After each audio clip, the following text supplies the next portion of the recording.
नमस्कार दोस्तों, स्वागत है आपका आज के सेशन में। आज की इस वीडियो में हम बात करेंगे नर्सिंग रिसर्च के अंतर्गत कौन कौन से स्टेप्स फॉलो किए जाते हैं उस टॉपिक के बारे में।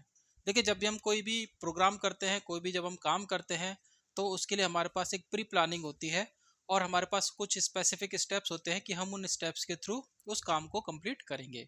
इसी प्रकार से जब हम रिसर्च करते हैं, तो रिसर्च करते हुए भी हमारे पास कुछ स्पेसिफिक स्टेप्स होते हैं। अगर हम उन स्टेप्स को ध्यान में रखेंगे तो हमारी रिसर्च जो है वो अपने डेस्टिनेशन तक पहुंच जाएगी बड़ी आसानी से। अगर आपने इन स्टेप्स को फॉलो नहीं किया तो हो सकता है हम रिसर्च प्रोजेक्ट के बीच में डाइवर्ट हो जाए, और अगर हम अपनी रिसर्च के लिए स्पेसिफिक नहीं रहेंगे तो हमारी रिसर्च के जो रिजल्ट्स है वो हमारे अनुसार नहीं मिलेंगे, जो कि हम पाना चाहते थे। जिस एम को लेकर के हम लोग रिसर्च कर रहे थे वो हमको नहीं मिलेंगे। तो अगर हम चाहते हैं कि हमारे रिसर्च के जो रिजल्ट है वो हमारे एम के अकॉर्डिंग मिले, हमारे ऑब्जेक्टिव के अकॉर्डिंग मिले, हमारी जो पूरी प्रोसेस है हमारे ऑब्जेक्टिव के अकॉर्डिंग चले, तो हमें उन स्टेप्स को फॉलो करना जरूरी है। तो कुल मिलाकर के कहें कि जितनी भी जो भी हमारा रिसर्च प्रोजेक्ट है उसका एक बेस आज हम लोग स्टडी करने जा रहे हैं। अगर हमको इन स्टेप्स का आइडिया है तो हमारे लिए रिसर्च को कंडक्ट करना बड़ा ही आसान हो जाएगा। तो ये स्टेप्स हम सभी के माइंड में एज ए रिसर्चर माइंडसेट, हम सभी के माइंड में ये स्टेप्स होने चाहिए जब भी हम रिसर्च करें, ताकि हमसे गलतियां नहीं हो, हम डाइवर्ट नहीं हो, हम अपने ट्रैक से हटे नहीं। ठीक है। और हम अपने रिसर्च को कंप्लीटली उसके डेस्टिनेशन तक लेकर के जाए। तो आज का जो टॉपिक है आपका बहुत मतलब छोटा टॉपिक है, लेकिन रिसर्च के पॉइंट ऑफ व्यू से बड़ा ही इंपॉर्टेंट टॉपिक है, क्योंकि हर किसी के माइंड में इन स्टेप्स का होना बहुत जरूरी है। ठीक है। तो चलिए आगे बढ़ते हैं। तो कौन कौन से स्टेप्स हैं देख लेते हैं one by one. The first one is observation and identify the problem. पहले हम सारे स्टेप्स देख लेंगे, ठीक है, उसके बाद हम एक एक को डिटेल में स्टडी करेंगे। तो चलिए आगे बढ़ते हैं। नेक्स्ट स्टेप क्या है आपका? Review of literature. Next is formulate objective and hypothesis. Next is planning the research design the experiment or research design. Next one is sampling. What is the next step? Next step is sampling. Thereafter the next step is data collection. Sampling करने के बाद आप क्या करोगे dear? Data collection करोगे। Data collection करने के बाद क्या करोगे आप डियर? डेटा एनालिसिस करोगे। जो आपने डेटा कलेक्ट किया उसको डेटा को एनालिसिस करोगे। डेटा एनालिसिस करने के बाद आप क्या करोगे डियर? उस डेटा का इंटरप्रिटेशन करोगे। क्या करोगे डियर? Interpretation of result. जो भी आपने एनालिसिस किया है उस एनालिसिस से निकल करके आपके सामने क्या आता है वो कहलाता है इंटरप्रिटेशन ऑफ रिजल्ट्स। ठीक है। तो आप कंपेयर करोगे कि पहले जो स्टडी हो चुकी है उनके साथ हमारा डेटा, उनके अकॉर्डिंग हमको डेटा मिला है या नहीं मिला, या जो हम फाइंड आउट करना चाहते थे वो हमको मिला या नहीं मिला। उसके बाद है नेक्स्ट कंक्लूजन। सारी चीजें होने के बाद लास्ट में आप अपनी जो आपका रिसर्च है उसका फाइनल कंक्लूजन ड्रॉ करोगे, और उसके बाद अपनी रिसर्च की फाइंडिंग को क्या करोगे डियर? शेयर करोगे। तो जब तक आप अपने रिपोर्ट को अपने रिसर्च की फाइंडिंग को रिपोर्टिंग नहीं करते हो और शेयर नहीं करते हो, तब तक रिसर्च आपकी अधूरी मानी जाती है। तो जैसे मान के चलिएगा हमने कोई रिसर्च तो कर ली और हमको अब जो रिजल्ट चाहिए था वो भी हमको मिल गया, लेकिन उस रिजल्ट्स का करेंगे क्या? अगर आपने उस रिजल्ट्स को किसी दूसरे के साथ शेयर नहीं किया जिससे कि वो उसके काम आ सके, जैसे आपने क्लिनिकल फील्ड को लेकर के कोई रिसर्च की और अगर आपने उस रिसर्च को की जो फाइंडिंग्स थी उसको आपने क्लिनिकल सेटिंग के अंदर शेयर ही नहीं किया, तो पेशेंट के ऊपर वो आपकी रिसर्च अप्लाई नहीं होगी। तो अगर आपने रिसर्च की है और उसको आपने शेयर नहीं किया तो वो किसी काम की नहीं रहेगी। तो लास्ट एंड इम्पोर्टेंट पार्ट और स्टेप्स है रिसर्च का, आपके रिसर्च प्रोसेस का, report and share the result. जब तक आप रिजल्ट को शेयर नहीं करोगे तब तक आपकी रिसर्च इनकम्प्लीट मानी जाएगी। ठीक है डियर। तो ये टोटल 10 स्टेप्स है। हो सकता है अलग अलग बुक में और अलग अलग वेबसाइट पर आपको इन स्टेप्स में कुछ ऊपर नीचे मिले, लेकिन जो रूट कंसेप्ट है इनका वो सिमिलर है। क्या है dear? Observation, identify the problem. Second one is review of literature. Third one is formulate objective. Fourth one is design the experiment. Fifth one is sampling. Next is data collection, then data analysis, interpretation of results, conclusion and then report and share results. तो चलिए one by one हम इन steps को समझते हैं detail में कि इनका मतलब होता क्या है। तो बात करते हैं first, identify the research problem. देखिए अगर हम किसी भी काम को करने जा रहे हैं तो हमारे पास उस काम का होना जरूरी है। आपको पता होना चाहिए कि मुझे क्या करना है, तभी तो आप आगे बढ़ोगे।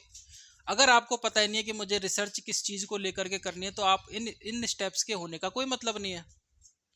तो अगर आपको पता है कि मुझे इस पर्टिकुलर टॉपिक के ऊपर रिसर्च करनी है, तो फिर आप स्टेप बाय स्टेप अपने जो फाइनल डेस्टिनेशन है वहां तक पहुंचोगे। तो आपको पता होना चाहिए एग्जैक्टली कि आपको किस एरिया के अंदर रिसर्च करनी है। ठीक है, तो अब ये एरिया हम कैसे पता लगाएंगे? जैसे आप कहीं पे भी किसी भी हॉस्पिटल के अंदर काम कर रहे हैं या एजुकेशन सेटिंग के अंदर आप काम कर रहे हैं, वहां पे आप देखेंगे कि कुछ चीजें तो ऐसी है जिनके बारे में इंफॉर्मेशन अवेलेबल है, कुछ चीजें ऐसी है जिनके बारे में इंफॉर्मेशन अवेलेबल नहीं है। तो जिनके बारे में इंफॉर्मेशन अवेलेबल नहीं है, हो सकता है हमारा रिसर्चर माइंडसेट कहे कि नहीं, मुझे इस बारे में रिसर्च करनी चाहिए कि ताकि इस नॉलेज गैप को हम फिलअप कर सकें। ठीक है, जैसे मान के चलो आप आईसीयू में काम कर रहे हैं। अब आईसीयू में आपने देखा कि पेशेंट जो है, पेशेंट बेड रिडन है, सारे पेशेंट क्रिटिकल, कोई क्रिटिकल कंडीशन में है, कोई जो रिकवरी फेज में है, लेकिन उन सभी के अंदर इरिटेशन बहुत ज़्यादा प्रेजेंट होता है, पेशेंट के अंदर इरिटेशन होता है। तो पेशेंट के अंदर इरिटेशन होने का कारण क्या है, ये हमको पता लगाना है। हम चाहते हैं कि आईसीयू के अंदर जो पेशेंट भर्ती हुए हैं, जो बेड रिडन पेशेंट है, वो सब रिलैक्स रहे, उनके अंदर किसी भी प्रकार का कोई इरिटेशन ना हो। लेकिन जब हम पेशेंट से बातें करने जाते हैं, पेशेंट के साथ मेडिकेशन करने जाते हैं, तो हमको पता चलता है, फील होता है कि पेशेंट जो है वो इरिटेट है, और ऑलमोस्ट सभी पेशेंट के साथ ऐसा होता है। तो हमको ये पता लगाना है कि इसके होने का कारण क्या है। अब देखिए, आपका जो रिसर्चर माइंडसेट था उसने अपना टॉपिक पकड़ लिया। आपको ये पता लगाना है कि पेशेंट अगर इरिटेट होते हैं, उनके अंदर इरिटेशन है, तो उसका कारण क्या है। अगर आपको कारण का पता चल गया, तो उस कारण को दूर करके क्या आप पेशेंट को रिलैक्सेशन प्रोवाइड कर सकते हैं या नहीं। तो अगर हमको पेशेंट को रिलीफ प्रोवाइड करना है, रिलैक्सेशन प्रोवाइड करना है, तो उसको जो भी इरिटेटिंग फैक्टर हैं जो कि उसके लिए लागू हैं, उन सभी फैक्टर्स को आपको क्या करना पड़ेगा डियर, हटाना पड़ेगा। ठीक है, तो जो आपका रिसर्चर माइंडसेट वो क्या कहता है डियर, कि आपको पेशेंट के जो ऐसे फैक्टर जो कि पेशेंट को इरिटेट करते हैं, ठीक है,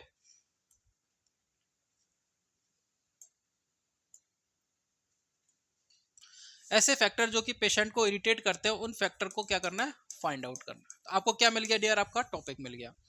decide what you want to study.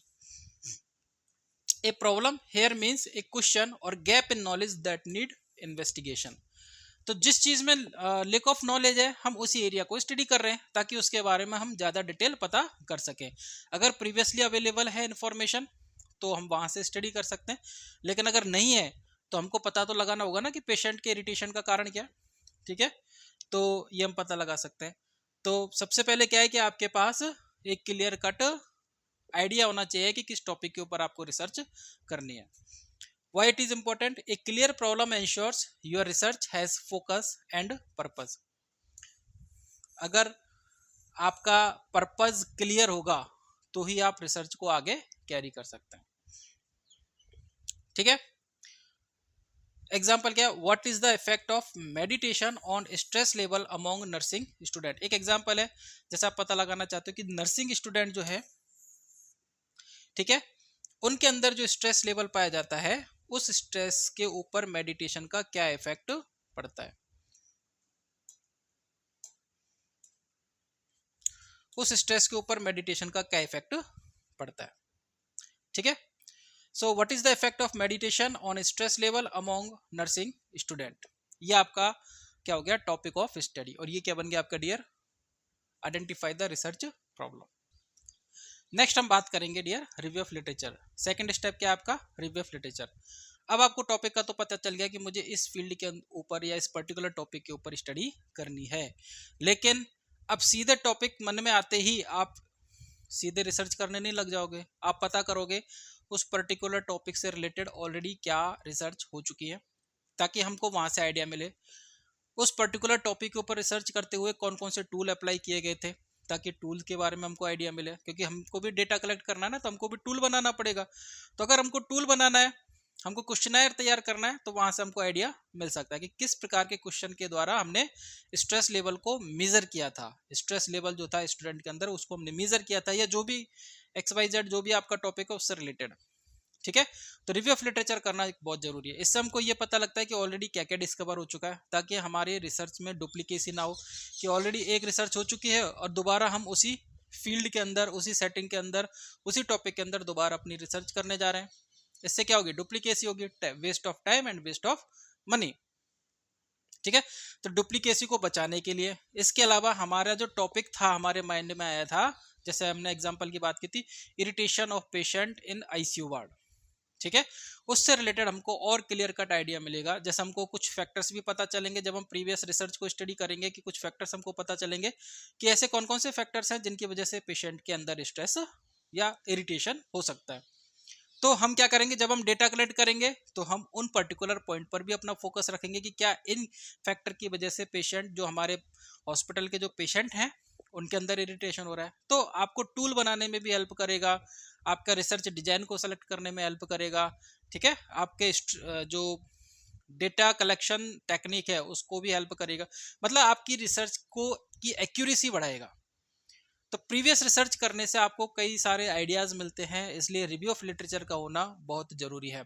तो रिव्यू ऑफ लिटरेचर का मतलब क्या है, देखिए, री मतलब अगेन, व्यू मतलब सर्च करना, किसका, लिटरेचर। लिटरेचर का मतलब क्या होता है, pre existing information, pre existing information. अब प्री एग्जिस्टिंग इंफॉर्मेशन को आप कहां से ढूंढ सकते हैं डियर, एग्जिस्टिंग रिसर्च में से ले सकते हैं, बुक्स में से ले सकते हैं, जर्नल में से ले सकते हैं, और रिपोर्ट्स,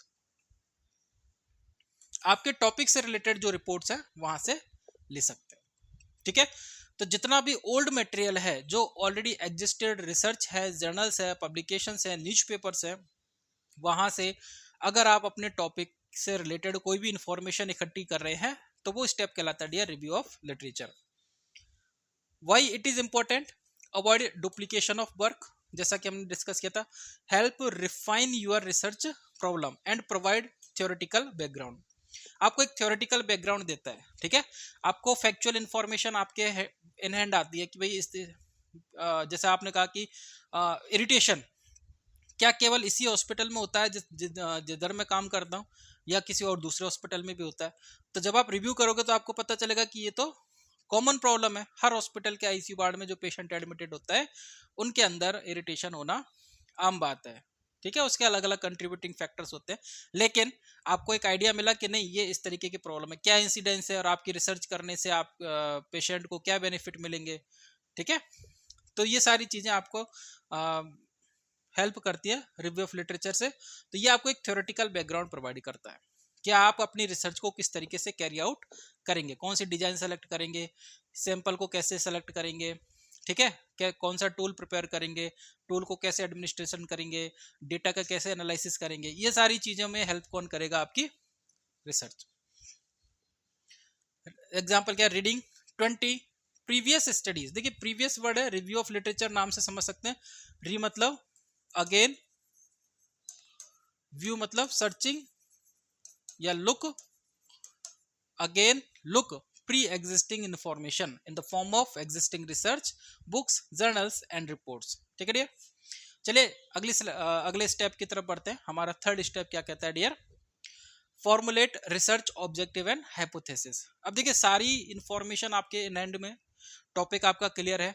अब आप अपने टॉपिक को क्या करोगे डियर, मोर क्लैरिफाई करोगे कि मुझे एग्जैक्टली करना क्या है। ठीक है, तो एग्जैक्टली जब हमको करना है तो वो कहलाता है हमारा ऑब्जेक्टिव। ठीक है, तो broad goals and specific aims you want to achieve. जैसे आपने कहा कि मुझे स्ट्रेस लेवल चेक करना है, तो यहाँ पे डियर आपका ऑब्जेक्टिव क्या होगा, पहला to assess the stress level among nursing student. ये हो गया आपका ऑब्जेक्टिव। अगर हम बात करें, हम जो एग्जांपल लेकर के चल रहे हैं कि ICU के अंदर अगर पेशेंट के अंदर इरिटेशन है, तो आपका ऑब्जेक्टिव क्या रहेगा, पहला ऑब्जेक्टिव क्या रहेगा, to assess the level of irritation among patient। अब कौन से पेशेंट, सारे पेशेंट तो लोगे नहीं, एडमिटेड इन आईसीयू।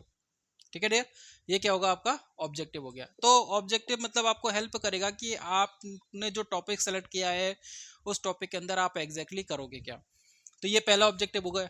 दूसरा ऑब्जेक्टिव वो डिपेंड करेगा कि आपकी स्टडी डिजाइन कौन सी है, रिसर्च डिजाइन कौन सी है, एक्सपेरिमेंटल रिसर्च डिजाइन है या डिस्क्रिप्टिव रिसर्च डिजाइन है।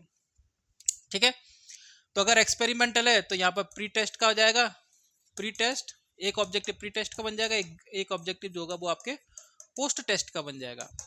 अगर डिस्क्रिप्टिव है तो आपके जो भी आपकी मेथोडोलॉजी है, जो भी आपका रिसर्च डिजाइन है उसके अकॉर्डिंग आपके ऑब्जेक्टिव सेट हो जाएंगे। ठीक है, तो आप अपने रिसर्च के अंदर क्या करना चाहते हो डियर, उसको आप स्पेसिफाई करते हो पॉइंट बाई पॉइंट, वो कहलाते हैं आपके ऑब्जेक्टिव। ठीक है, इसी टर्म में एक टर्म और आती है, वो है डियर हाइपोथेसिस। हाइपोथेसिस क्या होता है, हाइपोथेसिस हम बात करते हैं हमेशा टू वेरिएबल्स के बीच में। क्या करते हैं डियर, टू वेरिएबल्स के बीच में, between variables. It is a predicted relationship between two variables. तो जब हम रिलेशनशिप निकालते हैं तो रिलेशनशिप हमेशा दो लोगों के बीच में होता है।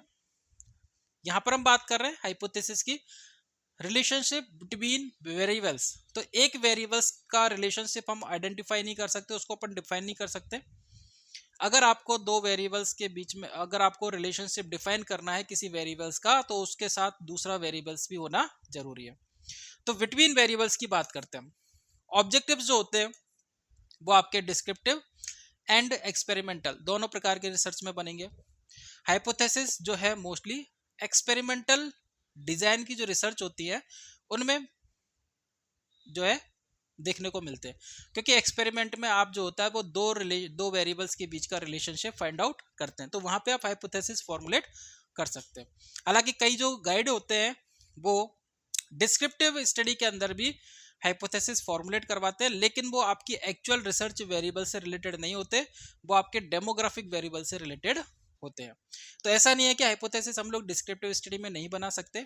कई जगह कई यूनिवर्सिटीज जो है वो केवल एक्सपेरिमेंटल रिसर्च के अंदर फॉलो करती हैं इस प्रकार के गाइडलाइंस को कि हाइपोथेसिस वहां पे होना चाहिए, लेकिन कई यूनिवर्सिटीज जो है वो जो गाइड है वो डिपेंड करता है आपके गाइड पर कि वो डिस्क्रिप्टिव स्टडी के अंदर भी हाइपोथेसिस फॉर्मुलेट करवाते हैं, लेकिन वो एक्चुअली आपके रिसर्च वेरिएबल से संबंधित नहीं होते, वो आपके डेमोग्राफिक वेरिएबल से रिलेटेड होते हैं। तो हाइपोथेसिस भी हम दोनों केस में प्रिपेयर कर सकते हैं, चाहे वो आपकी एक्सपेरिमेंटल रिसर्च डिजाइन हो, चाहे आपकी वो डिस्क्रिप्टिव रिसर्च डिजाइन हो।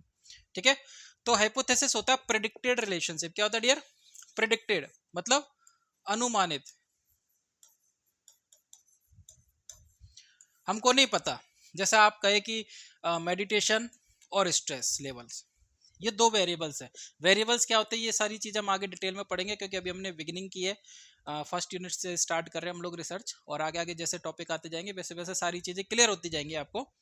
एक ब्रीफ हम लोग ले लेते हैं। वेरिएबल्स क्या होते हैं, variables that varies among population. Variables जो होते हैं जो कि पॉपुलेशन के बीच में वेरी करते हैं। ठीक है, अब यहाँ पे हमारे पास क्या रिसर्च वेरिएबल्स हैं। पहला है क्या मेडिटेशन, और दूसरा है स्ट्रेस लेवल। मेडिटेशन जो होता है वो रिसर्चर के द्वारा प्रोवाइड किया जाता है, तो ऐसा वेरिएबल्स जो कि रिसर्चर के द्वारा प्रोवाइड किया जा रहा है वो क्या कहलाता है डियर, इंडिपेंडेंट वेरिएबल। क्या कहलाता है, इंडिपेंडेंट वेरिएबल। और ऐसा वेरिएबल्स जो कि इंडिपेंडेंट वेरिएबल के ऊपर डिपेंड करता है। अगर आप मेडिटेशन दोगे, अगर कोई स्टूडेंट मेडिटेशन कर रहा है तो उसके स्ट्रेस लेवल पर इफेक्ट आएगा। तो स्ट्रेस लेवल पर किसका इफेक्ट आ रहा है, मेडिटेशन का। स्ट्रेस लेवल किस पर डिपेंड कर रहा है, मेडिटेशन पर। तो ये हो गया आपका डियर डिपेंडेंट वेरिएबल। तो दो प्रकार के वेरिएबल हो गए, तो दोनों प्रकार के वेरिएबल का प्रेडिक्टेड रिलेशनशिप, प्रेडिक्टेड मतलब होता है अनुमानित, अनुमान लगा रहे। तो जब हम रिसर्च करने जा रहे हैं तो हमको पता थोड़ी है कि मेडिटेशन से स्ट्रेस लेवल रिड्यूस होगा अथवा नहीं। ये तो हम रिसर्च के बाद कहेंगे कि मेडिटेशन से स्ट्रेस लेवल रिड्यूस होता है या नहीं होता। तो हम क्या करेंगे, प्रेडिक्टेड स्टेटमेंट बनाएंगे। ठीक है, कि meditation will reduce meditation will reduce stress level in nursing student, पहला हो गया। दूसरी हाइपोथेसिस क्या हो गई, meditation will not reduce stress level in nursing student. तो पहला क्या हो गया, मेडिटेशन विल रिड्यूस, दूसरा हो गया मेडिटेशन विल नॉट रिड्यूस। तो जहां पे आपने कहा विल नॉट रिड्यूस, वो होती है आपकी नल हाइपोथेसिस। क्या होती है डियर, नल हाइपोथेसिस। और जहां पे कहा आपने मेडिटेशन विल रिड्यूस, वो हो गया आपकी अल्टरनेटिव हाइपोथेसिस, अल्टरनेटिव हाइपोथेसिस। तो मेडिटेशन विल रिड्यूस और मेडिटेशन विल नॉट रिड्यूस, दो चीज हो गई। तो आपने हाइपोथेसिस बना ली कि या तो मेडिटेशन से स्ट्रेस लेवल कम होगा या फिर नहीं होगा। अब होगा या नहीं होगा, इनमें से कौन सा हाइपोथेसिस सेलेक्ट होगी, ये हम डिसाइड करेंगे जब हम डेटा कलेक्ट करेंगे, उस डेटा का एनालिसिस करेंगे, और एनालिसिस करने के बाद हम उसका इंटरप्रिटेशन निकालेंगे।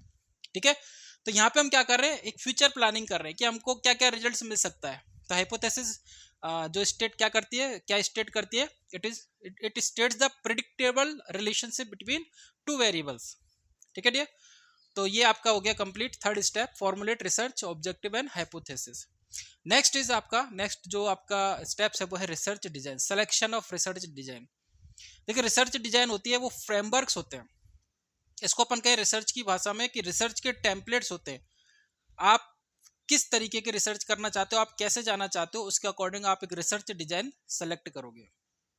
ठीक है, तो रिसर्च डिजाइन को भी हम समझ सकते हैं कि जैसे हम लोग रिसर्च के स्टेप्स पढ़ रहे हैं, वैसे ही रिसर्च डिजाइन भी एक प्रकार से रिसर्च की स्टेप्स है जो कि आपको हेल्प करती है कि आप अपनी रिसर्च को कैसे कैरी आउट करोगे, क्या कंसेप्चुअल फ्रेमवर्क बनेगा, कौन सी सैम्पलिंग मेथड होंगे इसमें।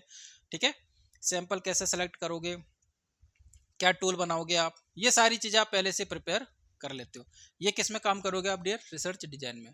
ठीक है, तो आपका जो भी ब्लूप्रिंट तैयार होगा, टूल क्या रहेगा, तो टूल को तैयार करना, कैसे आप एडमिनिस्टर करोगे वो प्रोसेस को तैयार करना, कहाँ करोगे सेटिंग डिसाइड करना, सेटिंग में परमिशन कौन देगा आपको, जो अथॉरिटी है उससे परमिशन कैसे ऑब्टेन करोगे, क्या परमिशन मिलेगी आपको, नहीं मिलेगी, अगर मिलती है तो क्या करोगे, अगर नहीं मिलती है तो क्या करोगे, रिलायबिलिटी कैसे चेक करोगे, पायलट स्टडी कैसे चेक करोगे, ये सारी चीजों की प्लानिंग आप कहाँ पे करोगे डियर, रिसर्च डिजाइन में।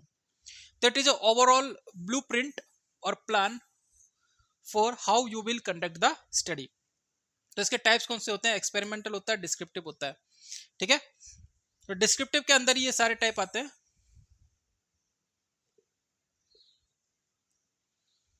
कौन कौन से टाइप होते हैं, एक्सपेरिमेंटल, डिस्क्रिप्टिव, एक्सप्लोरेटरी भी डिस्क्रिप्टिव के अंतर्गत आता है। क्वालिटेटिव एंड क्वांटिटेटिव अप्रोच होती है, रिसर्च अप्रोच। जब हम बात करते हैं रिसर्च अप्रोच की, तो there are two type of research approach, qualitative and quantitative. Qualitative research approach क्या होती है डियर, क्वालिटी और क्वांटिटी, नाम से देखिए क्वांटिटी, क्वांटिटी मतलब मात्रा, अमाउंट, अमाउंट किस में होता है, नंबर्स में, ये आपको याद रखने में हेल्प करेगा। और क्वालिटी मतलब, क्वालिटी का मतलब होता है, क्या बोलते हैं, गुण बोलते हैं। गुण कैसे डिस्क्राइब करोगे, नंबर में थोड़ी करोगे, स्टेटमेंट में करोगे, किस में करोगे, थ्योरी में। तो जब आप थ्योरेटिकल डेटा कलेक्ट करते हो, जब आप थ्योरेटिकल डेटा कलेक्ट करते हो, जैसे आप कहीं किसी एरिया में सुनामी आया और आप वहाँ के लोगों से जाकर के उनका एक्सपीरियंस पूछ रहे हो कि जब सुनामी आया था तो आप लोगों का कैसा अनुभव रहा, कैसा आपने अपने अपने आप को बचाया, तो उनका जो एक्सपीरियंस है वो कैसे आपको बताएंगे, आपको थ्योरेटिकल फॉर्म में बताएंगे। तो उनको, उनके जो एक्सपीरियंस है उनको आप एज इट इज रिकॉर्ड करोगे। ठीक है, तो वो जो रिकॉर्ड आप कर रहे हो वो कहलाता है डियर क्वालिटेटिव डेटा। वो जो डेटा आपने कलेक्ट किया है, ठीक है, वो कहलाता है qualitative data. Next is quantitative, जब आप डेटा को नंबर्स में कलेक्ट करते हो वो कहलाता है क्वांटिटेटिव डेटा। जैसे आप लोगों का एग्जाम लिया जाता है क्लास के अंदर, यूनिवर्सिटी आपके एग्जाम लेती है, आपको क्वेश्चन पेपर दिया, क्वेश्चन पेपर क्या हो गया, टूल हो गया, क्वेश्चन पेपर क्या हो गया डियर, टूल हो गया। आप क्या हो गए यहाँ पर, रेस्पोंडेंट, रेस्पोंडेंट क्या हो गए, सैंपल, आप क्या हो गए यहाँ पर, सैंपल। ठीक है, थोड़ा बहुत हम कोरिलेट कर सकते हैं इस चीज से। क्वेश्चन पेपर आपका टूल हो गया वो टूल जिसके आधार पर डेटा कलेक्ट किया जाएगा, आप हो गए रेस्पोंडेंट, सैंपल। ठीक है, आपने उनको डेटा दिया, किस फॉर्म में दिया, थ्योरेटिकल फॉर्म में दिया, किस फॉर्म में दिया, थ्योरेटिकल फॉर्म में दिया। जैसे ऐसे टाइप क्वेश्चन आ गया, आपने लिखा व्हाट इज ओटाइटिस मीडिया, इसके बारे में आपने डिटेल लिख दी, पूरे डेफिनेशन लिख दिया, एटोलॉजी लिख दिया, कॉजेटिव फैक्टर, ठीक है, और ट्रीटमेंट प्लान, वो सारी चीजें आपने लिख दिया, आपने लिखा थ्योरेटिकल फॉर्म में। चेक करने वाला जो है वो हो गया आपका रिसर्चर। उसने उस थ्योरेटिकल डेटा को क्या दे दिए, मार्क्स दे दिए। क्या दे दिए, मार्क्स। थ्योरेटिकल डेटा को किस में कन्वर्ट कर दिया, नंबर्स में कन्वर्ट कर दिया। ठीक है, इसलिए हम बात करते हैं परसेंटेज की कि किसके कितने परसेंटेज आए। तो वो परसेंटेज की बात हम क्यों कर पा रहे हैं, क्योंकि आपके थ्योरेटिकल डेटा को किसके अंदर कन्वर्ट कर दिया गया है, न्यूमेरिकल डेटा में। अब न्यूमेरिकल डेटा में कन्वर्ट करने का कारण क्या है, वो चलो उस स्टेप को वहीं तक आप छोड़ दीजिए कि आपने थ्योरेटिकल डेटा दिया और एग्जामिनर ने आपके थ्योरेटिकल डेटा को न्यूमेरिकल डेटा में कन्वर्ट कर दिया। ठीक है, अब हम वापस आते हैं, वो प्रोसेस आपको समझ में आ गई। अब हम वापस आते हैं अपने रिसर्च की तरफ। नंबर्स में डेटा कलेक्ट करना क्यों जरूरी है, नंबर्स में डेटा कलेक्ट करना क्यों इंपॉर्टेंट है, क्योंकि इससे हमारा स्टैटिस्टिकल एनालिसिस आसान हो जाता है। थ्योरेटिकल डेटा को एनालिसिस करना बहुत टिपिकल होता है और उसके लिए डीप स्टडी चाहिए और वहीं से आपको कंक्लूजन निकालना होता है। लेकिन अगर आपको किसी भी चीज को स्टैटिस्टिकली प्रूव करनी है तो आपको डेटा चाहिए नंबर्स में। और नंबर्स में डेटा कब मिलेगा, जब आप थ्योरेटिकल डेटा को न्यूमेरिकल डेटा में कन्वर्ट करोगे। ठीक है, तो जैसे आपने क्वेश्चनर दिया, रेस्पोंडेंट को, सैंपल्स को क्वेश्चनर दिया, उन्होंने जो भी आंसर दिए उन आंसर्स को आप क्या करोगे, मार्किंग करोगे। ठीक है, उन आंसर्स को क्या करोगे, मार्किंग करोगे। तो वो मार्किंग जो है वो आपको स्टैटिस्टिकल एनालिसिस करने में हेल्प करेगी। तो ये हो गया नंबर्स में। तो नंबर्स में डेटा को कलेक्ट करना कौन सी रिसर्च अप्रोच कहलाता है, क्वांटिटेटिव रिसर्च अप्रोच। और qualitative when we are collecting data in theoretical form. ठीक है डियर, इसमें क्या आता है, क्या क्या करेंगे हम, स्टडी सेटिंग प्लान करेंगे। सेटिंग का मतलब होता है प्लेस। जैसे आपने जो एग्जांपल हमारा चल रहा था आईसीयू का, आईसीयू में पेशेंट एडमिटेड है, तो वहां पर सेटिंग क्या हो गई, आईसीयू। सेटिंग क्या है डियर, आईसीयू। नर्सिंग स्टूडेंट की हम बात कर रहे थे कि नर्सिंग स्टूडेंट के अंदर स्ट्रेस लेवल हमको असेस करना है, तो वहां पे सेटिंग क्या हो जाएगी,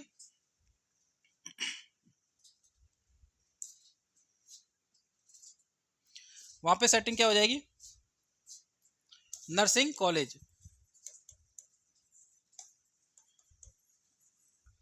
ठीक है, तो जिस जगह आप रिसर्च कर रहे हो वो कहलाती है सेटिंग, स्टडी सेटिंग।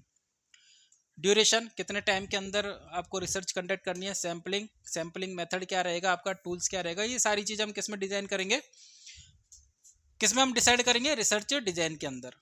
ठीक है, चलिए आगे बढ़ते हैं। नेक्स्ट स्टेप है आपका सैम्पलिंग।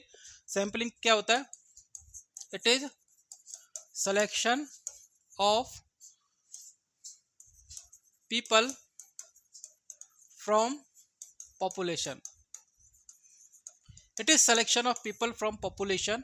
और सिलेक्शन ऑफ पीपल, इनको अपन क्या कहते हैं, सैंपल कहते हैं। जो पीपल आपने सेलेक्ट किए हैं, जो लोग आपने सेलेक्ट किए हैं, वो कहलाता है सैंपल। जैसे आपने कहा कि नर्सिंग स्टूडेंट्स के अंदर स्ट्रेस लेवल हमको पता करना है, तो अब आपको रिसर्च करने के लिए आपकी पॉपुलेशन क्या होंगी, नर्सिंग स्टूडेंट। लेकिन नर्सिंग स्टूडेंट तो बहुत सारे, अगर पूरे इंडिया की बात करें तो बहुत सारे नर्सिंग स्टूडेंट हैं, तो आप सभी पर तो रिसर्च कर नहीं सकते। उसके लिए आप क्या करोगे, उनमें से कुछ स्टूडेंट को आप अपनी स्टडी के लिए सेलेक्ट करोगे।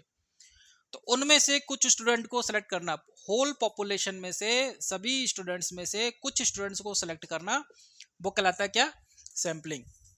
It is selection of people और सैंपल फ्रॉम पॉपुलेशन। ठीक है, तो selecting a portion of the population to represent the whole. Sampling method, दो प्रकार की सैम्पलिंग होती है, प्रोबेबिलिटी एंड नॉन प्रोबेबिलिटी। इसके बारे में हम आगे डिटेल से पूरा डिस्कस करेंगे। ठीक है, ब्रीफ हम लोग देख लेते हैं। अगर हर रेस्पोंडेंट के पास इक्वल चांस है, जैसे एक क्लास के अंदर 100 स्टूडेंट हैं और 100 स्टूडेंट में से आपको 50 स्टूडेंट सेलेक्ट करने हैं, तो 50 स्टूडेंट सेलेक्ट करोगे तो आप क्या करोगे, 100 स्टूडेंट के नाम की एक चिट बनाओगे, चिट बना करके उसको एक बॉक्स में डालोगे और खुद से या किसी, उनको सबको आपस में मिक्स करके खुद से या किसी बच्चे के द्वारा उनमें से कहोगे कि आप इसमें से 50 चिट निकाल लीजिए। तो आपके पास क्या आ जाएंगे, 50 स्टूडेंट के नाम आ जाएंगे जो कि आपकी स्टडी में शामिल होंगे। अब जब इस मेथड को देखिए आप, कि अगर हम चिट बना करके हमने चिट को फोल्ड कर दिया और हमको नहीं पता कि किस चिट में किसका नाम है, हमको बस रेंडमली 50 चिट्स उठानी है, तो क्या होगा, इसमें हर स्टूडेंट का इक्वल चांस है कि कोई भी स्टूडेंट इसमें सेलेक्ट हो सकता है। ठीक है, तो ये हो गया आपका इक्वल चांस। ये हो गया आपकी प्रोबेबिलिटी सैंपलिंग। जब हम कहें उसी क्लास में 100 स्टूडेंट्स हैं और 50 स्टूडेंट हमको चाहिए, उसमें से हम कहें कि कौन कौन, जैसे तारीख है 21, कौन कौन 21 तारीख को कॉलेज आएगा, क्योंकि मुझे एक रिसर्च करनी है और इस वजह से मुझे 50 स्टूडेंट चाहिए। तो कौन कौन 21 तारीख को कॉलेज आएगा, तो 50 बच्चों ने हाथ खड़े कर दिए और आपने उनको ले लिया। यहाँ पे क्या हो गया, इक्वल चांस खत्म हो गया। या फिर कौन कौन इंटेलिजेंट है उनसे ले लिए, या फिर आपने टीचर से पूछ लिया कि कौन बच्चे मेरे को कोऑपरेट कर सकते हैं, उनको ले लिया। ठीक है, तो वो उसमें क्या हो गया कि उसमें सैंपलिंग जो थी वो कहलाती है नॉन प्रोबेबिलिटी सैंपलिंग, जिसमें नॉट इक्वल चांस, क्योंकि यहाँ पर सैंपलिंग कैसी होगी, बायस्ड हो गई। आपने देख लिया कि ये स्टूडेंट मेरे को कोऑपरेट कर सकते हैं, तो वो आप मेरी सैंपलिंग में आ जाओ, या ये स्टूडेंट उस दिन प्रेजेंट रहेंगे तो आप उस दिन जो है मेरी सैंपलिंग में शामिल हो जाओ। तो ये क्या हो गया डियर, यहाँ पे हर स्टूडेंट का चांस कैसा था, इक्वल था या नॉट इक्वल था, नॉट इक्वल। तो जहाँ पे इक्वल चांस नहीं होता वो कहलाती है नॉन प्रोबेबिलिटी सैंपलिंग। ठीक है, इसका एग्जांपल क्या है, choosing 60 nursing student randomly from A college of 300। ठीक है, अब हम बात करते हैं नेक्स्ट, डेटा कलेक्शन। आपने सैंपल सेलेक्ट कर लिया, आपने अपनी प्रॉब्लम आइडेंटिफाई कर ली, रिव्यू ऑफ लिटरेचर कर लिया, उसके बाद आपने ऑब्जेक्टिव्स और हाइपोथेसिस बना लिए। ठीक है, उसके बाद आपने रिसर्च डिजाइन सेलेक्ट कर ली, उसके बाद आपने सैंपलिंग भी कर ली। अब आपका काम क्या है, डेटा कलेक्शन। तो रिसर्च डिजाइन के टाइम पे आपका क्या हो गया, टूल तैयार हो गया। आपने उस टूल को किसको दिया, सैंपल को दिया, ताकि आप उनसे डेटा ले सको। तो डेटा कलेक्शन क्या है, gathering information to answer your research question, gathering information to answer your research question. आपको आपने जो प्रॉब्लम फेस बनाई थी, ठीक है, identify the problem, first step था या नहीं था, फर्स्ट स्टेप था आइडेंटिफाई द प्रॉब्लम। ये क्या था आपका रिसर्च क्वेश्चन। अब इस क्वेश्चन को आपको सॉल्व करना है, तो आपको क्या चाहिए, इन्फॉर्मेशन चाहिए। तो इन्फॉर्मेशन आप क्या करोगे, इकट्ठी करोगे, किन से करोगे, सैंपल से। तो सैंपल आपने किए थे नहीं किए थे, लास्ट स्टेप में देखिए आप, यहाँ पे आपने सैंपलिंग की थी। ठीक है, उसके बाद सैंपल से आप डेटा इकट्ठा करोगे। तो सैंपल से डेटा इकट्ठा कैसे करोगे, टूल के द्वारा।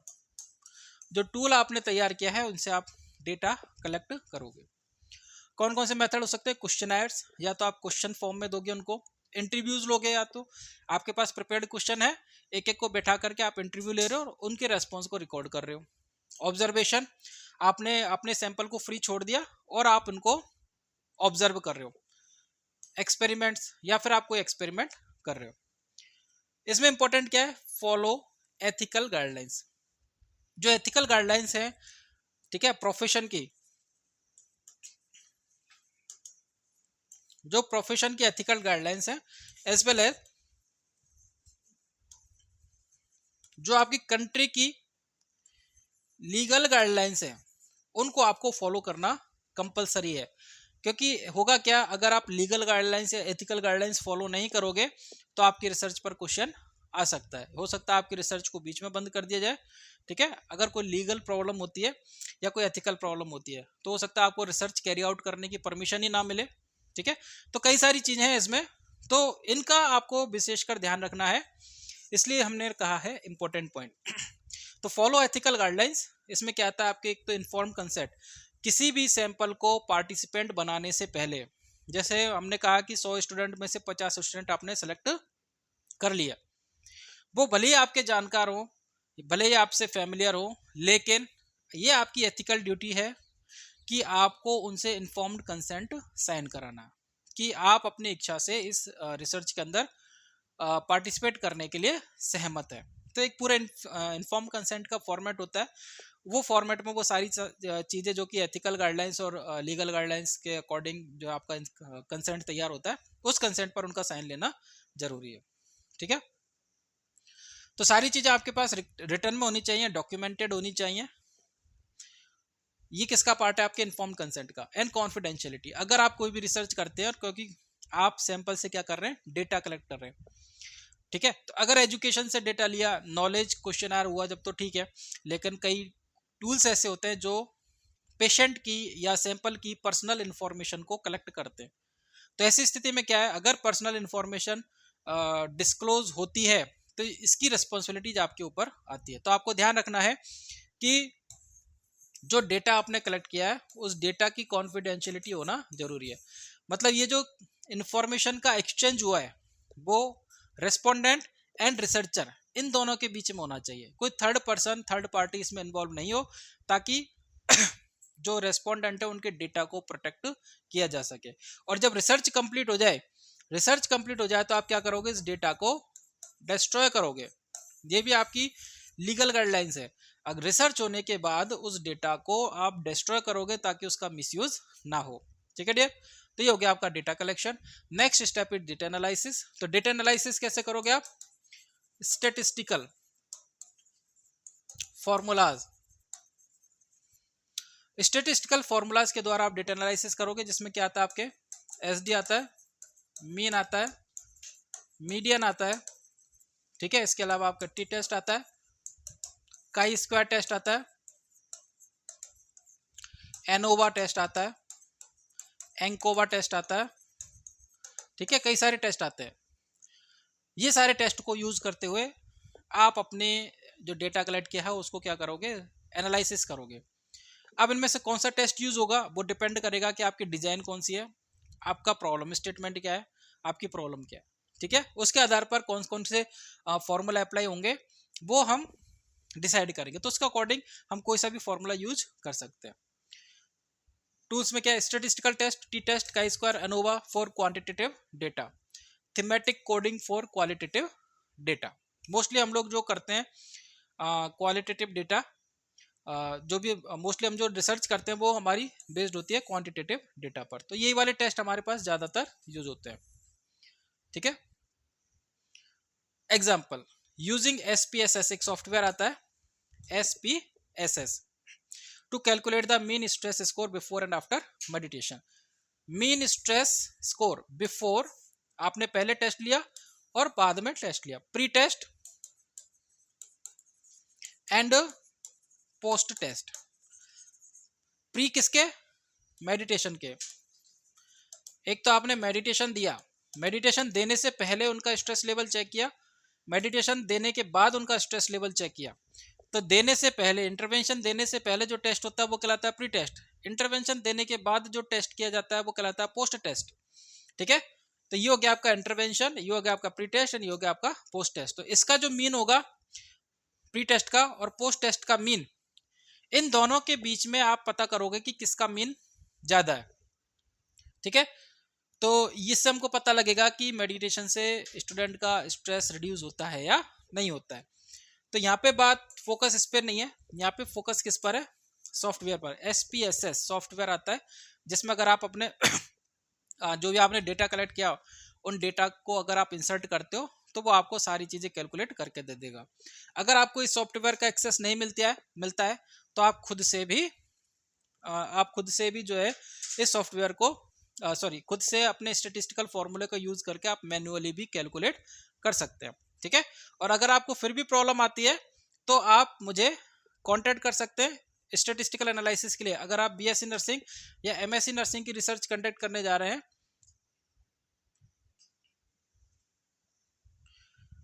और अगर आपको स्टैटिस्टिकल एनालिसिस में किसी भी प्रकार की कोई प्रॉब्लम आती है तो आप मुझसे कांटेक्ट कर सकते हैं।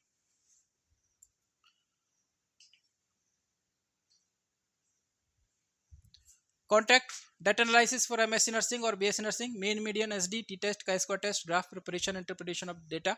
इसके अलावा अगर आपको हिंदी ट्रांसलेशन चाहिए या इंग्लिश लैंग्वेज का या हिंदी लैंग्वेज का सर्टिफिकेट चाहिए या आपको प्रूफ रीडिंग करवानी हो या फिर आपको कंप्यूटर फॉर्मेटिंग, पेज सेटअप वगैरह, इनसे रिलेटेड किसी भी प्रकार की कोई हेल्प चाहिए तो आप मुझसे कॉन्टैक्ट कर सकते हैं। और ये जो फेसबुक QR कोड दिए गए हैं वो फेसबुक पेज का लिंक है और ये मेरे टेलीग्राम चैनल का QR कोड है। वीडियो को पॉज करके आप इनको स्कैन करके आप डायरेक्टली मुझ तक अप्रोच कर सकते हैं। तो किसी भी प्रकार की हेल्प अगर चाहिए तो आप मुझसे कांटेक्ट कर सकते हैं। चलिए अपने टॉपिक की तरफ बढ़ते हैं, ठीक है। तो ये डेटा एनालिसिस हो गया आपका। उसके बाद बात करेंगे हम interpretation of results. Data analysis के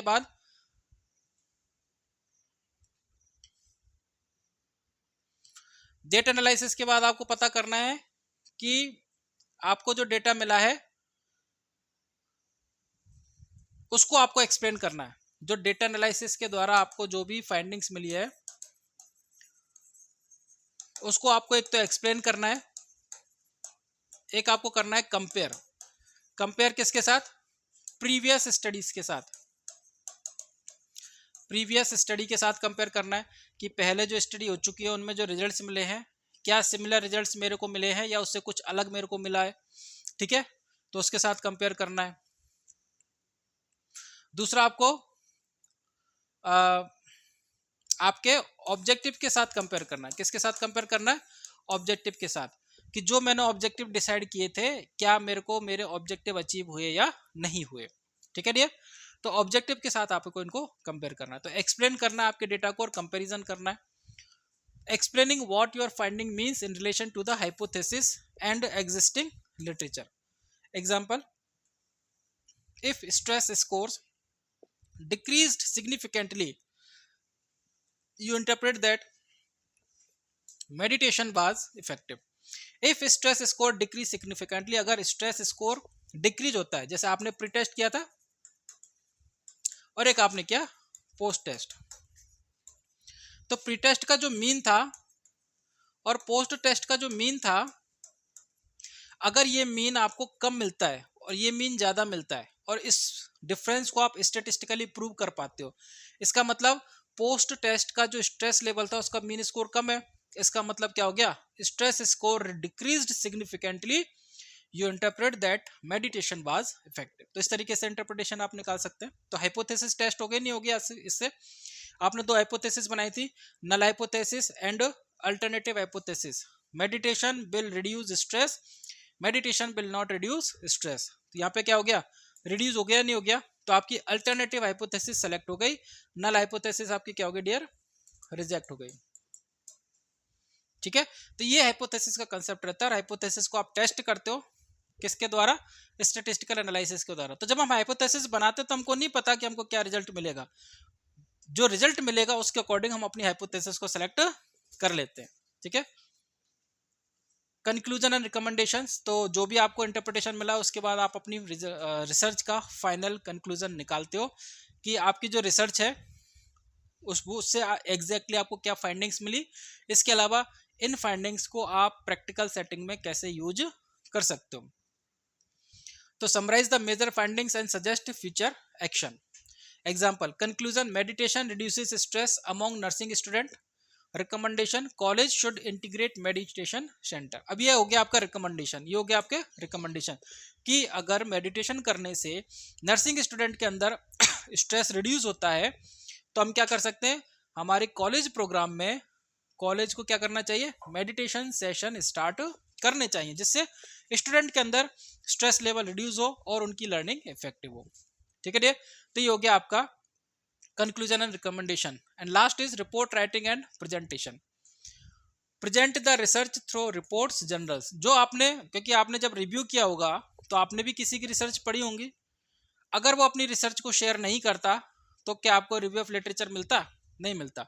उसने अपनी शेयर न्यूज़पेपर में पब्लिश की होगी, जर्नल्स में पब्लिश की होगी, या उसने कोई बुक लिखी होगी, ठीक है, जिसके द्वारा उसने अपनी रिसर्च को पब्लिक तक पहुंचाया और उस रिसर्च का बेनिफिट आपने लिया।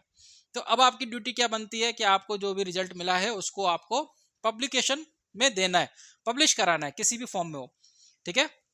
तो हमारे पास नर्सिंग की कई सारी जर्नल्स अवेलेबल हैं, उनमें आप अपने रिसर्च के पब्लिकेशन के लिए कांटेक्ट कर सकते हैं, ठीक है। तो क्या क्या लिखते हैं अपन रिपोर्ट में? टाइटल होना चाहिए abstract, introduction, methods, results, discussion and reference. Publish in nursing journals और present at a hospital research committee meeting.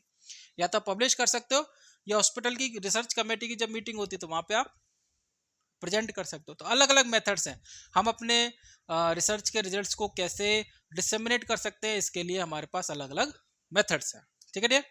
तो ये आपकी फाइनल स्टेप हो गई। तो एक बार हम रिव्यू कर लेते हैं जो हमने स्टेप्स पढ़ी थी। कौन कौन सी स्टेप्स थी?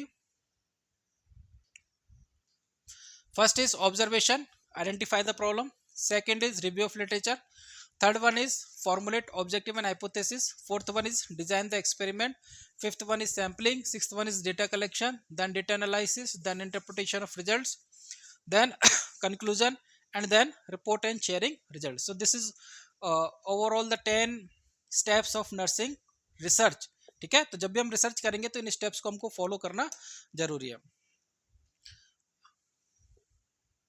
ये एक नेक्स्ट एग्जांपल मैं आप लोगों के लिए लेकर के आया हूं.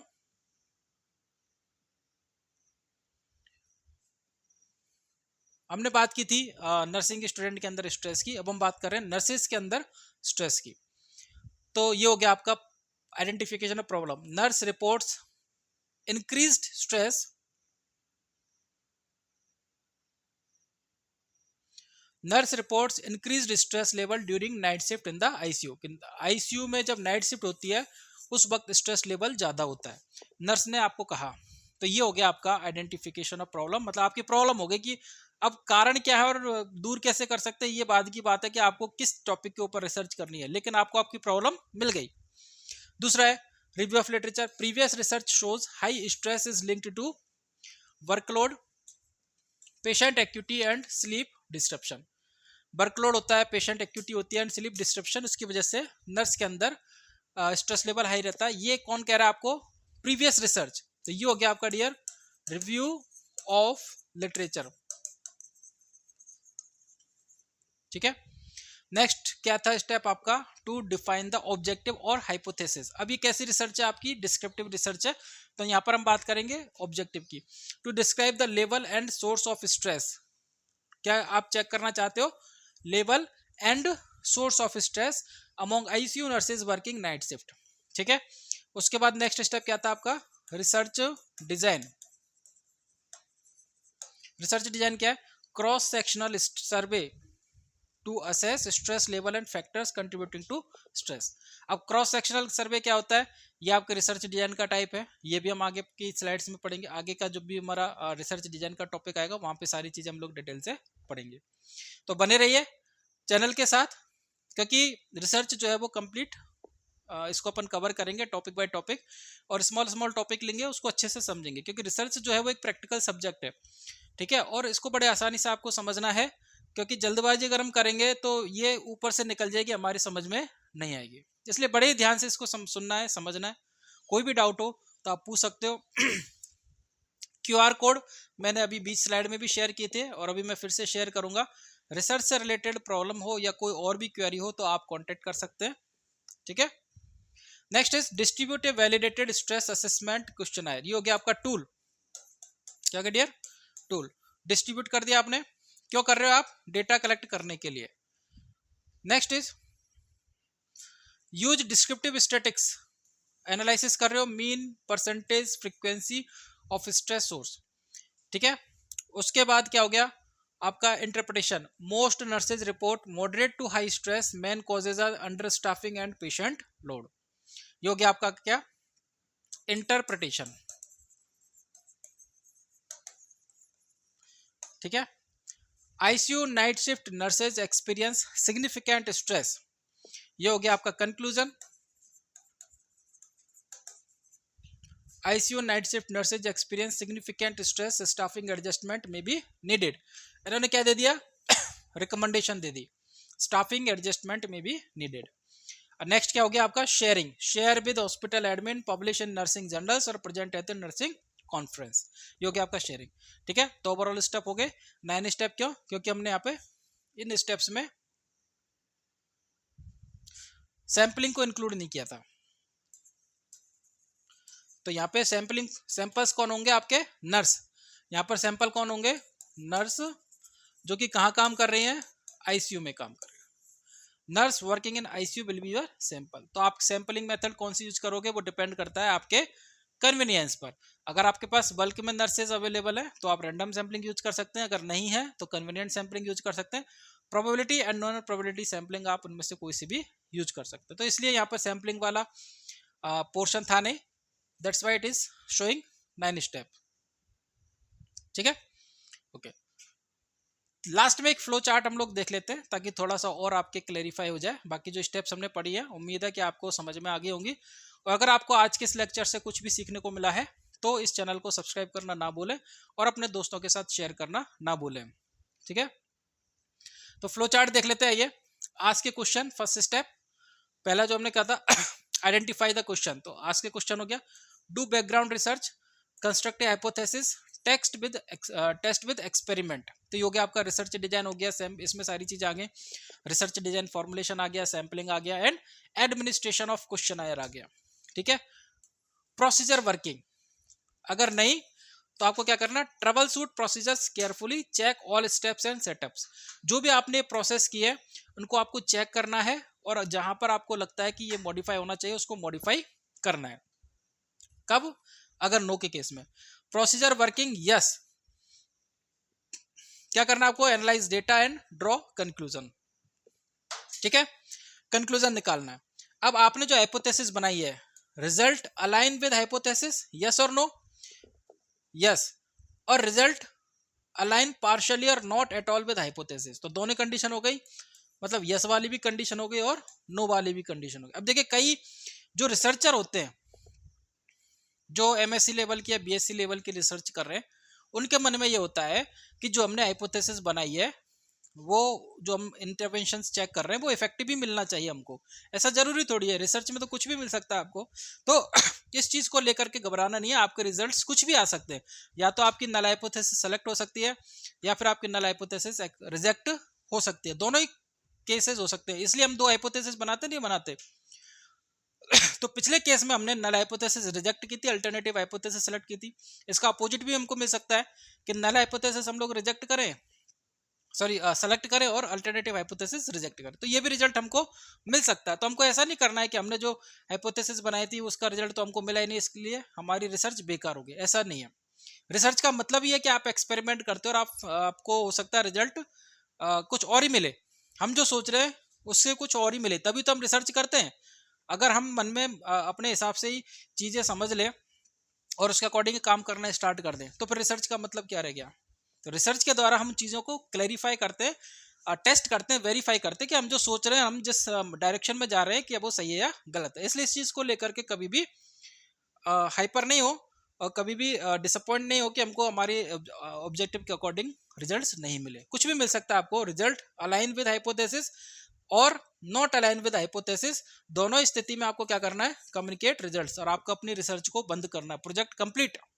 ठीक है, हाँ, इस केस में क्या होगा, अब आपने अपनी रिसर्च को क्या कर दिया, कम्युनिकेट कर दिया। अब आपकी रिसर्च क्या बन जाएगी, बैकग्राउंड रिसर्च बन जाएगी। क्या बन जाएगी डियर, बैकग्राउंड। देखिए येलो पे हो सकता है नहीं दिख रहा हो, मैं इधर एरो बना देता हूं। बैकग्राउंड रिसर्च फॉर न्यू और future project, ask new question from new hypothesis and experiment again. ठीक है, तो आपकी रिसर्च अब ऐसा नहीं कि बेस्ट हो गई, ये नए रिसर्चर के लिए हो सकता है, अगर आप आगे की कोई रिसर्च प्लान कर रहे हो उसके लिए ये बैकग्राउंड रिसर्च का काम करेगी। कोई दूसरा पर्सन जो कि रिसर्च कर रहा है उसके लिए आपकी रिसर्च रिव्यू ऑफ लिटरेचर का काम करेगी। ठीक है, क्योंकि आपने भी किसी दूसरे की रिसर्च सेलेक्ट की थी, तो अब दूसरे जब रिसर्च करेंगे और आपसे रिलेटेड ही टॉपिक पर रिसर्च करेंगे तो आपकी research as a review of literature work करेगी। ठीक है, तो ये एक ओवरव्यू है, फ्लो चार्ट है किसका, रिसर्च का, हमारे रिसर्च प्रोजेक्ट का। तो उम्मीद है कि आपको ये वीडियो जो आपका टॉपिक है क्लियर हो गया होगा। और फिर से हम डिस्कस कर लेते हैं, अगर आपको डेटा एनालिसिस से रिलेटेड कोई भी आपको प्रॉब्लम है तो आप ये दिए हुए QR कोड को स्कैन करके आप मुझसे कांटेक्ट कर सकते हैं। फेसबुक पेज का लिंक है और ये है आपके टेलीग्राम चैनल का लिंक, तो दोनों ही माध्यम से, दोनों ही सोशल मीडिया के माध्यम से आप मुझसे कांटेक्ट कर सकते हैं। ठीक है, तो डेटा एनालिसिस में या अगर आपको किसी प्रकार का हिंदी और इंग्लिश लैंग्वेज का सर्टिफिकेट चाहिए, प्रूफ रीडिंग करवानी है उसके लिए, या फिर कंप्यूटर फॉर्मेटिंग, ठीक है, इन सभी केसेस के लिए आप कांटेक्ट कर सकते हैं। इसके अलावा यहाँ पे BSc नर्सिंग या PhD, ठीक है, कोई भी पर्सन अगर रिसर्च में हेल्प चाहिए तो कांटेक्ट कर सकते हैं। अगर आप नर्सिंग स्टूडेंट हैं या नर्सिंग पास आउट कर चुके हैं और कॉम्पिटिटिव एग्जाम की तैयारी कर रहे हैं तो आप हमारे जो कॉम्पिटिटिव एग्जाम का जो ऐप है विनायक नर्सिंग एकेडमी, उससे आप जुड़ सकते हैं। वहाँ पे आप हमारा प्लान परचेज कर सकते हैं, सब्सक्राइब कर सकते हैं, बहुत ही कम कीमत में साल भर का प्लान आपको वहाँ पे मिलेगा। और हम स्टूडेंट के कांटेक्ट में रहते हैं, अगर आपको कभी भी कोई भी इश्यू हो आप ऐप के माध्यम से या टेलीग्राम चैनल के माध्यम से कांटेक्ट कर सकते हैं। तो इस कोड को आप स्कैन करेंगे तो डायरेक्टली आप प्ले स्टोर के पेज पर जाएंगे और वहाँ पे आपको विनायक नर्सिंग एकेडमी का ऐप डाउनलोड करने की लिंक अवेलेबल होगी। ठीक है, तो आज की वीडियो में इतना ही। अगर आज की वीडियो से रिलेटेड कोई भी डाउट हो तो आप कांटेक्ट कर सकते हैं, कमेंट कर सकते हैं, ठीक है। और अगर आपको आज की वीडियो से कुछ भी सीखने को मिला हो तो इस वीडियो को शेयर करना ना भूलें, चैनल को सब्सक्राइब करना ना भूलें। Thank you very much.